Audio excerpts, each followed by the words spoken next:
सकता है। ब्रह्म का तो मतलब होता है जो सब कुछ कर सकता है। जो सब कुछ करने में समर्थ है वही परमात्मा हो सकता है। जो तुम्हारा परमात्मा रूप धारण नहीं कर सकता, तुम्हारा परमात्मा मूर्ति में नहीं आ सकता, तुम्हारा परमात्मा भक्त के लिए प्रकट नहीं हो सकता, फिर ऐसा भगवान केवल प्रेम के भूखे। भगवान को और क्या चाहिए? और हम प्रेम संसार से करते हैं, भगवान से व्यवहार करते हैं।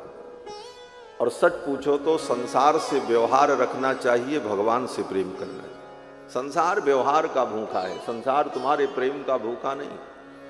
संसार से आप बहुत प्रेम करो, संसार के लोगों से, लेकिन व्यवहार में अगर थोड़ी सी आपसे चूक हो गई तो आपसे लोग नाराज हो जाएंगे, बात बिगड़ जाती। क्यों बोले? संसार प्रेम नहीं समझता, संसार तो व्यवहार ही समझता है। प्रेम तो भगवान समझते हैं। राम ही केवल प्रेम प्यारा, जान लेव जो जान निहारा। जिसको जानना है जान लो, राम जी को केवल प्रेम प्रिय है। राम ही केवल प्रेम प्यारा। और यह प्रेम जो है, इसी का नाम भक्ति। भक्ति कुछ और नहीं है।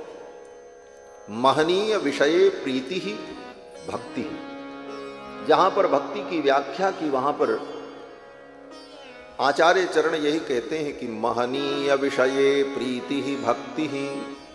महनीय परमात्मा के विषय में जो प्रीति है, उसी का नाम भक्ति है। देवर्षि नारद भी अपने भक्ति सूत्र में जब भक्ति की व्याख्या करते हैं तो कहते हैं प्रेमैव कार्यम प्रेमैव कार्यम प्रेमैव कार्यम।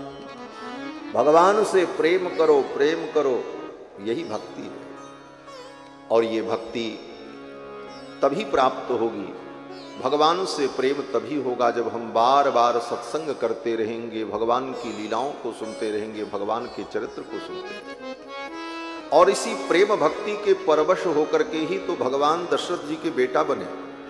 कल आपने कथा सुनी, भगवान दशरथ जी के पुत्र बने। मां कौशल्या के गोद में भगवान खेल रहे हैं। क्या तपस्या किया कौशल्या ने?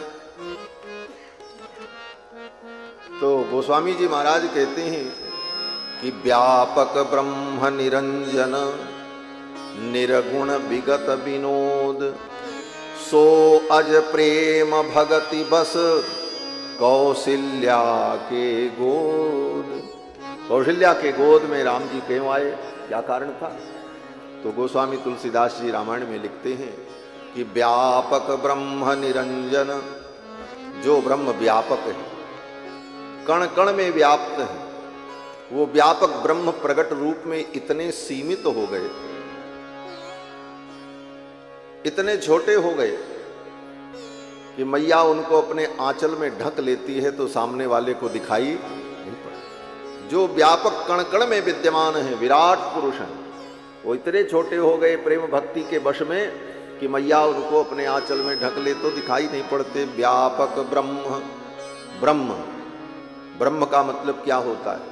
बोले ब्रह्म शब्द का अर्थ होता है जो अत्यंत विशाल हो। बृहत्वात् ब्रह्मणत्वाच्च ब्रह्मरित्यभिधीयते।